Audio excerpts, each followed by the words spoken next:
ব্যাস, অনেক হইছে। এই অশান্তি আর সহ্য হয় না। আজ থেকে আমার ভাগে মা আর তোর ভাগে বাবা। বাড়ির মাঝখান দিয়ে আমি অহনি বেড়া দিয়া দিমু।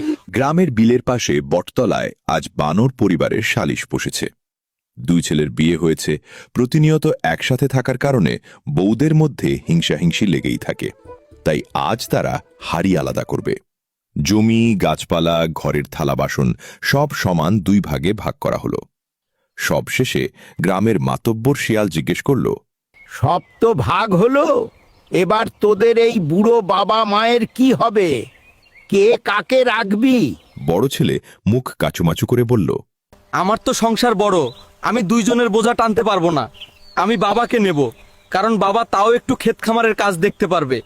ছোট ছেলে বলল, তাহলে আমি মাকে নেব, মা আমার বাচ্চাদের দেখাশোনা করবে। বৃদ্ধ বানর আর বানরী অবাক হয়ে ছেলেদের মুখের দিকে তাকিয়ে রইল। বাবার দুকুরে কেঁদে উঠে বলল, ওরে বাপ, তোদের বড় করতে গিয়ে আমরা কখনো নিজেদের সুখের কথা ভাবিনি, আর আজ শেষ বয়সে এসে তোরা আমাদের দুজনকেই আলাদা করে দিবি? যে মানুষটার সাথে আমি 40টা বছর পার করলাম, আজ তাকে ছাড়া আমি কিভাবে থাকব? কিন্তু স্বার্থপর ছেলেদের মনে একটুও দয়া হল না। তারা জোর করে বাবা মাকে দুই বাড়িতে নিয়ে গেল। কয়েক মাস কেটে গেছে, একটাই উঠোন, কিন্তু মাঝখানে বাঁশের শক্ত বেড়া। একপাশে বড় ছেলের সংসারে থাকে বাবা,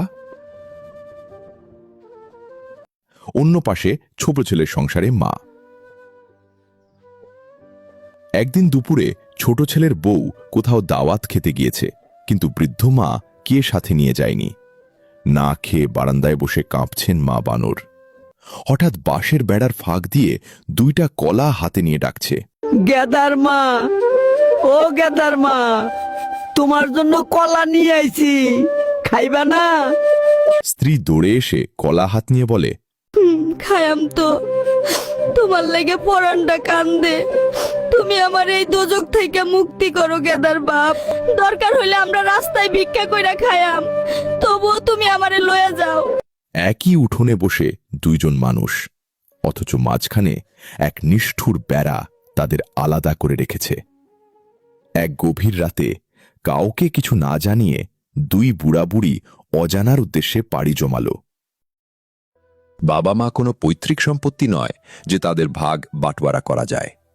যে বাবা মা সারা জীবন এক ছাদের নিচে কাটিয়ে সন্তানদের বড় করে শেষ বয়সে তাদের আলাদা করে দেওয়ার চেয়ে বড় পাপ আর কিছুই নেই।